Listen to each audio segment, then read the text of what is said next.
Today we operated upon a cataract phacoemulsification surgery with microincision and implantation of a foldable lens implant. This was a bit of a challenging case which also had a small pupil, and we had to tackle that as well. Following that, we had to implant the lens also from a small pupil, so it required a few special skills. That was the surgery that we did today. We have been recording surgeries, all our surgeries since 1998. That's almost more than 20 years back. I started recording surgeries, in fact, for the reason that I was learning phaco at that time, and I wanted to see that whether where I was probably making a mistake or which step I could have done better. That became a habit, so I would go back and see my surgeries and try to learn from them. That's how it started. But then very soon it translated into the fact that I became good at phaco in a year or so, and I started presenting all my videos. So everybody started liking them so much that I was invited to so many places. So I think the use of image capture is amazing. We've recorded every surgery in our hospital we've done in the last 20 years, and we go back to look at them. We have many surgeons who operate here as well, and they can go and look back at their surgeries. We also train a few fellows. They can look back at their surgeries and we can guide them about how they do.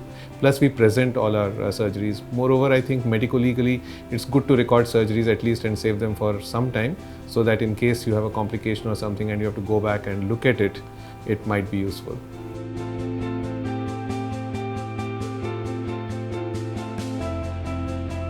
The new camera, the MCC 1000 MD and the 4K monitor, they really complement each other really well, and it really stood out for our surgeries today because we could actually capture very fine details of the surgery at very low illuminations, which is where I like to work, and also for our retina colleagues like to work in very low lights. So the fine details and the very high sensitivity at very low illuminations and darkness as in retina surgery really stood out.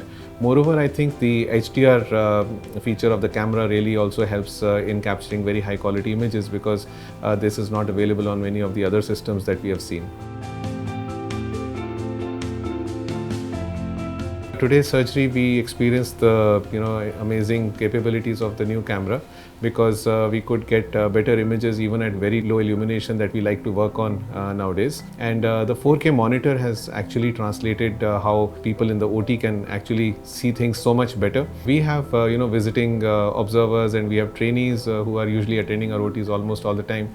For them, I think it stood out a lot because the 4K monitor was able to give excellent details of what we were doing, better so than our other monitors in the other operating rooms. So I think overall the camera and the 4K monitor together translate into a much better experience for the surgeon, for also for those people who are in the OT to learn. Absolutely, we were used to the older monitors before, but I think the 4K monitor actually translates the experience of the camera can capture. Otherwise, the regular monitors don't do justice to what the camera can achieve. I've been a Sony camera user for almost 15 years, and I've really enjoyed the series of cameras from the analog to the 3-chip to the the new camera that we use today.